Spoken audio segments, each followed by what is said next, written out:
สบายดีท่านผู้ชมขอต้อนรับเข้าสู่รายการกฎหมายเพื่อประชาชนดำเนินรายการร่วมโดยท่านศรีประเสริฐแสงสวัสดิ์มื้อนี้จะนำพาท่านผู้ชมมาฮู้จักกับการเคลื่อนไหวเวียกงานโดยเฉพาะในการคุ้มครองรัฐคุ้มครองสังคมด้วยกฎหมายอยู่ที่แขวงหลวงพระบางว่ามีคือแนวใดรายละเอียดมื้อนี้พวกเขาได้รับเกียรติจากท่านบุญเรืองมณีวงศ์ซึ่งเพิ่นเป็นกรรมการประจำพรรคแขวงโฮงเจ้าแขวงหลวงพระบางให้เกียรติเข้าร่วมสนทนามื้อนี้สบายดีท่านสบายดีเจ้า เมื่อได้มายามอยู่แขวงหลวงพระบางเราอยากขอให้ทานเบ้าถึงการคุ้มครองนัดคุ้มครองสังคมโดยกฎหมายอยู่ภายในแขวงหลวงพระบางเขาเองนี่คือเท่าไหร่ก็คือดังพวกเขาได้รับรู้นำกันกฎหมายแม่นเครื่องมือที่สำคัญในการกำหนดและก็การดัดปรับสายพันธุ์ของสังคมฉะนั้นการคุ้มครองรัฐคุ้มครองสังคมโดยกฎหมายเป็นหน้าที่การเมืองที่สำคัญของคณะพรรคและก็องค์การปกครองแขวงในการชี้นำพาองค์การบริหารรัฐอยู่ขั้นท้องถิ่นโดยเฉพาะก็มันบรรดาแขนงการต่างๆอยู่ขั้นแขวงขั้นเมืองแล้วก็ฮอดองค์การปกครองบ้านไปแหละในระยะผ่านมาเพื่อเฮ็ดให้บรรดาองค์การรัฐดังกล่าวได้เอาใจใส่ในการจัดตั้งปฏิบัติกฎหมายอยู่ในแขนงการต่างๆอันให้ถูกต้องแล้วก็มีประสิทธิผลแต่อยู่ในนี้ปัญหาสำคัญก่อนอื่นหมดเนาะในการคุ้มครองรัฐคุ้มครองสังคมโดยกฎหมายให้มีประสิทธิผลข้าพเจ้าอยากมีบางทัศนะต่อกับผู้ที่สมผู้ที่เบิ่งเกี่ยวกับการบรรหาการคุ้มครองรัฐคุ้มครองสังคมโดยกฎหมายอันที่หนึ่งแล้วแม่นข้าพเจ้าอยากมีทัศนะว่าเพื่ออยากเฮ็ดให้การคุ้มครองรัฐคุ้มครองสังคมโดยกฎหมายให้มีประสิทธิผลต้องได้สร้างความรับรู้ทางด้านกฎหมายให้แก่พนักงานนำพาพนักงานคุ้มครองขั้นต่างๆนี่ให้รับรู้เข้าใจต่อกับแนวทางและต่อกับกฎหมายอันนี้เป็นสิ่งที่สำคัญนั่นแหละในการสร้างความรับรู้โดยวิธีการฝึกอบรมระยะสั้นระยะยาวแต่ถ้ามีเงินไขก็ไปแลกเปลี่ยนบทเรียนกับเพื่อนมิตรสากลแต่รอระยะที่ผ่านมาทางองค์การปกครองแขวงก็ได้เน้นความสำคัญและก็เอาใจใส่ในการสร้างความรับรู้ให้แก่พนักงานคันนำพาคันคุ้มครองเพื่อให้กำแน่นและระเบียบกฎหมายนำไปพันขยายในการจัดตั้งปฏิบัติก็คือการคุ้มครองรัฐคุ้มครองสังคมบริหารนำพาอยู่ในแขนงการตนเองนำใช้กฎหมายให้มันมีความถูกต้องสอดคล้องกับสภาพความเป็นจริงอันนี้เป็นจิตใจที่หนึ่งอยากจะเสนอแลกเปลี่ยนอันที่สองนี่ก็ต้องได้เอาใจใส่สร้างสติเคารพกฎหมายในทั่วสังคมนี่ให้กวงควงแล้วก็เอาใจใส่ศึกษาอบรมการเมืองนำพาแนวคิดให้ทันแถวพนักงานอยู่ในคงคิดแขนงการต่าง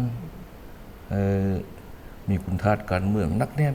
เอาใจใส่ในการปฏิบัติภารบทบาทหน้าที่ของตนนี้ตามกฎหมายด้วยจรรยาบรรณจรรยธรรมของพนักงานนั่นแหละในการรับใช้ประชาชนก็ด้วยความบริสุทธิ์ผุดพองอันนี้ก็เป็นจิตใจหนึ่งที่สำคัญ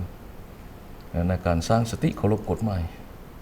อยากคุ้มครองรัฐคุ้มครองสังคมให้มีประสิทธิผลก็ต้องได้สร้างสติเคารพกฎหมายในทั่วสังคมให้ได้ดีแหละอันนี้เป็นจิตใจที่สองเนาะอยากเสนอจิตใจที่สามนี้นอกจากจะอิงใส่กฎหมายที่เป็นเครื่องมือสำคัญนะอยู่แขวงหลวงพระบางพวกเขานี่ก็ได้มีความพยายามสร้างนิติกรรมใต้กฎหมายอันนี้ก็เป็นบนอิงเป็นเครื่องมือหนึ่งที่สำคัญซึ่งตลอดระยะที่ผ่านมานี่ทางสภาประชาชนแขวงเพิ่งก็ได้เอาใจใส่ในการค้นคว้าในการสร้างนิติกรรมใต้กฎหมายซึ่งบรรดาแขนงการคงคิดแขนงการต่างๆของแขวงก็ได้เสนอมหาสภาเพื่อให้สภานี่พิจารณาครับ เบิ่งผ่านมานี่อยู่แข้งลงเขาบ้างนี่ได้รับรองเอานิติกรรมใต้กฎหมายจากบรรดาคะแนนการต่างๆที่ได้เสนอขึ้นมหาสภานี่มีอยู่23ฉบับก็ผ่านการรับรองนิติกรรมใต้กฎหมายนี่ก็ถือว่าเป็นบทอีกหนึ่งที่สำคัญในการบริหารรัฐคุ้มครองบริหารรัฐบริหารสังคมก็คือการคุ้มครองรัฐคุ้มครองสังคมโดยระเบียบกฎหมายอยู่ขั้นท้องถิ่นจาก3ปัญหาดังกล่าวนี้ก็ถือว่าเป็นปัญหาการคุ้มครองรัฐคุ้มครองสังคมโดยกฎหมายอยู่ร่องของบ้านนี่ก็ถือว่ามีประสิทธิผลก็สามารถปฏิบัติสิทธิในการปกป้องผลประโยชน์ของรัฐรวมหมู่ปกป้องสิทธิผลประโยชน์ของประชาชนบรรดาเผ่าก็ถือว่าได้ดีแหละตลอดระยะที่ผ่านมาก็เห็นได้ว่าการคุ้มครองรัฐคุ้มครองสังคมโดยกฎหมายอยู่ขั้นท้องถิ่นไล่ท้องถิ่นไล่บ้านไล่เมืองอยู่ภายในแขวงนี่ก็ได้รับนามยศเลยได้รับนามยศเป็นบ้านปลอดคดีเป็นบ้านปลอดยาเสพติดแล้วก็เป็นบ้านป้องกันศาสตร์ป้องกันความสงบที่เข้มแข็งอันนี้ก็แสดงให้เห็นว่าการบริหารรัฐอยู่ขั้นท้องถิ่นก็คือสติเคารพกฎหมายอยู่ขั้นท้องถิ่นนี่ได้เอาใจใส่ในการเคารพและก็จะตั้งปฏิบัติตามระเบียบกฎหมายอันนี้มันจิตใจที่หนึ่งครับพระเจ้ามีทัศนะเบิ่งโดยรวมและมันสภาพการปฏิบัติกฎหมายอยู่แข้งลงของบ้างก็เห็นว่ามีประสิทธิผลแหละคุ้มครองรัฐคุ้มครองสังคมไปตามระเบียบกฎหมายเนาะแต่ว่าไปเคียงคู่กับนำพาทางด้านการเมืองแนวคิดการศึกษาร่วมการสร้างนิติกรรมต่างๆนี่ถือว่าควบคู่กันแต่ปัญหาหนึ่งอีกอย่างให้ทานเว้าถึงความเป็นแบบอย่างในการ จัดตั้งปฏิวัติหรือว่าในการเคลื่อนไหวอยู่ในสังคมของทันแถวพนักงานสมาชิกพรรคนักแรงนำพาของพวกเขาตัวนี้นี่ได้มีจุดเด่นอยู่บนไหนซึ่งเฮ็ดให้ประชาชนเฮ็ดให้ประชาชนไปตามในตัวนี้ได้ถ้าว่าพนักงานเขามีปัญหาหรือว่าเฮ็ดให้ความเป็นแบบอย่างนั้นลดน้อยถอยลงแสดงว่าการนำพาทางด้านพฤติกรรมนี่จะเป็นบ่แม่นบวก5บวก10มันอาจจะเป็นคูณ100คูณพันขึ้นตัวนี้อยากให้ท่านยกขึ้นมาตื่นเพื่อเป็นบทเรียนในแก่แห่งอื่นๆจะต่อกับความเป็นแบบอย่างในการเคารพและปฏิบัติกฎหมายทางคณะพรรคองค์การปกครองแขวงลงของบ้างก็แม่นได้เอาใจใส่นำพาชี้นำคณะพรรคทุกขั้นนั่นแหละเอาใจใส่นำพาพนักงานสมาชิกพรรคอยู่ในความรับผิดชอบของตนถือสำคัญแล้วก็มีความเป็นแบบเป็นอย่างเลยในการเคารพและปฏิบัติตามระเบียบกฎหมายนอกจากระเบียบกฎหมายยังเอาใจใส่ในการปฏิบัติกฎระเบียบของพรรคก็คือการดำรงชีวิตอยู่ในสังคมอันนี้ก็เป็นจุดหนึ่งที่อยู่ล่วงเขาบ้างเบาแทนในความเป็นจริงแล้วก็บ่มีปัญหาหยังที่จะแตะต้องแล้วก็เป็นการละเมิดหายแห้งต่อกับพนักงานสมาชิกพรรคอยู่ภายในแขวงลงเขาบ้างส่วนใหญ่ก็มีแต่ว่าอันที่มันมีการละเมิดก็จำนวนทั่วไปอะไรเป็นการละเมิดของสังคมโดยทั่วไปสำหรับพนักงานราชการแท้ก็ยังรักษาได้คุณธาตุการเมืองคุณสมบัติศีลธรรมปฏิวัติและก็ความเป็นแบบอย่างในการปฏิบัติระเบียบกฎหมายคือว่าแข้งเฮานี่บ่ทันมีระเบียบเฉพาะบ่คือพวกข้าพเจ้าไปแข้งอุดมไส้เพิ่นมีระเบียบเฉพาะอีกเลยระเบียบหนึ่งสำหรับพนักงานตัวอย่างว่าการปฏิบัติหน้าที่ในโมงปฏิบัติหน้าที่บ่ให้ลืมเครื่องมึนเมาเริ่มแต่ 7:00 นหมด 4:30 นเป็นขึ้นนั้นแต่แข้งเฮานี่มีแล้วบ่หรือว่ากำลังคิดว่าจะห่างระเบียบหรือออกข้อกำหนดเพื่อวางมาตรการแข้งเขานี่โดยรวมแล้วก็เป็นอิงใส่ระเบียบของรัฐกรนั่นแหละคันเว้าแท้นะมุ่งราชการมี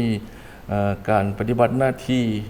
ในวันราชการก็แม่นบ่กินบ่ดื่มบ่เคลื่อนไหวอะไรถ้าบ่จำเป็นบ่โดยรวมเนาะบ่โดยรวมก็แม่นปฏิบัติตามกฎระเบียบตามกฎหมายราชการนั่นแหละก็บ่ได้ยังบ่ทันได้เฮ็ดระเบียบการเฉพาะเกี่ยวกับพนักงานราชการก็คือว่าทุกคนต้องเป็นเจ้าการแล้วก็มีสตินั่นแหละตื่นตัวแล้ว ในการปฏิบัติมุ่งราชการในการเฮ็ดเวียกเนาะ เมื่อเว้าถึงการคุ้มครองรัฐคุ้มครองสังคมด้วยกฎหมายอยู่ภายในเพลงเองแล้วเฮาจะเฮ็ดแนวใดเพื่อเพิ่มสติหรือว่าเพื่อให้มีประสิทธิภาพประสิทธิผลในการปฏิบัติกฎหมายขององค์การอำนาจรัฐก็คือพนักงานปกป้องกฎหมายหรือว่าประชาชน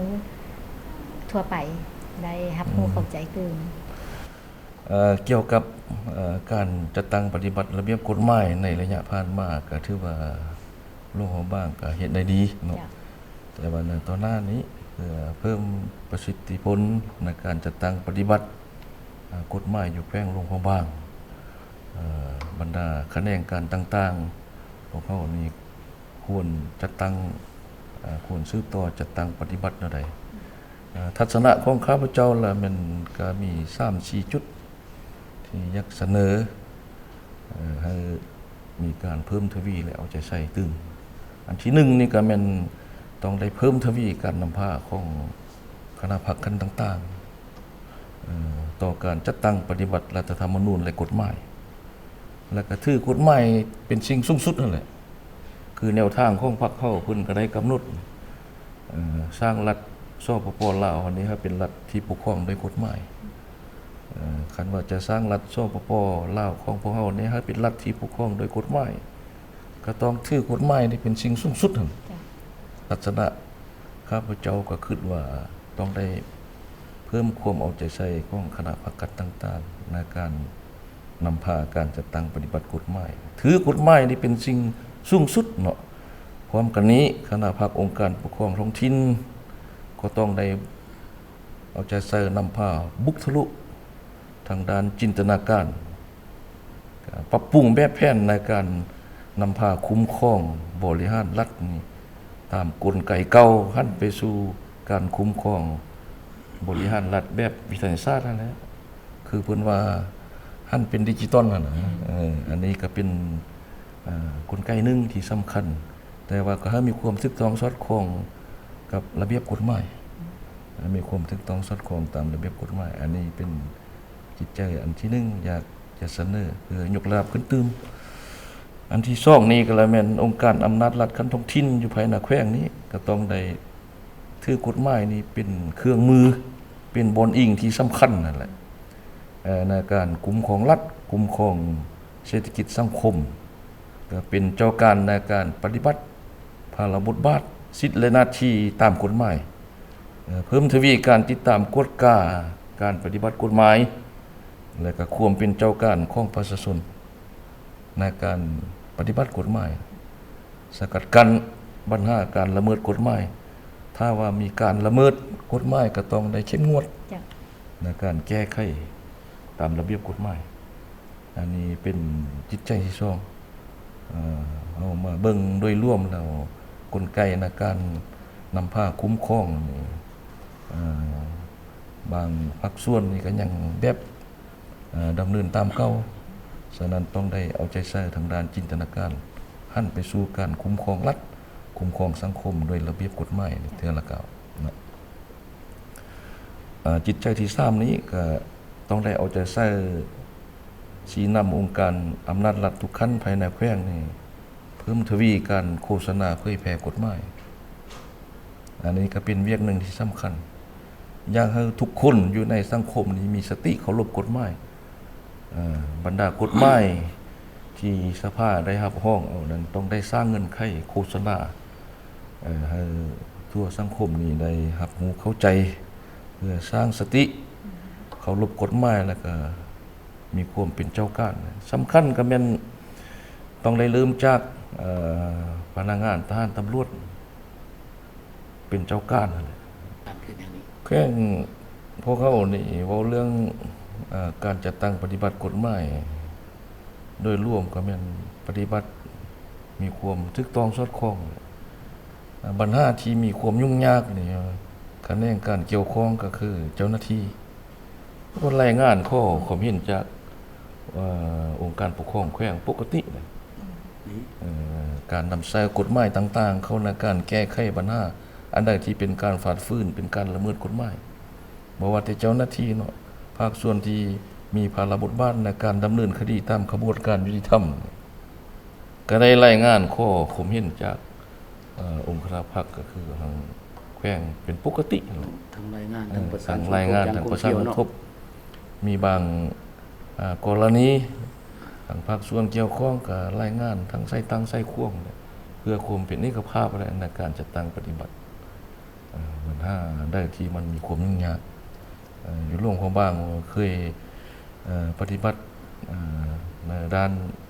ความเป็นจริงเท่านั้นในระยะผ่านมาด้านกลไกในการเฮ็ดเวียกการประสานงานระหว่างบรรดาคณะการเกี่ยวข้องโดยร่วมก็ถือว่าดีการจัดตั้งปฏิบัติกฎหมายอยู่กันท้องถิ่นก็ถือว่าเป็นการย่องยอสมเสยคณะนำอยู่แขวงหลวงพระบางที่ว่าเป็นเจ้าการในการ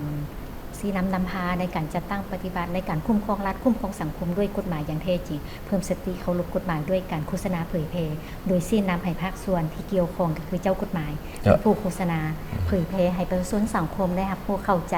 เพื่อบ่ให้มีปรากฏการณ์โยโทษเกิดขึ้นอยู่ในสังคมก็คืออยู่ภายในแขวงหลวงพระบางเฮาเองต่างหน้าให้รายการกฎหมายเพื่อประชาชนต้องขอบใจน้ำทานที่ให้เกียรติเข้าร่วมสนทนามื้อนี้จะขอบใจส่วนการนี้ต้องขอลาทานผู้ชมไปก่อนค่ะว่าทานผู้ชมท่านใดมีข้อข้องใจหรืออยากให้พวกเขานำเสนอเกี่ยวกับหัวข้อใด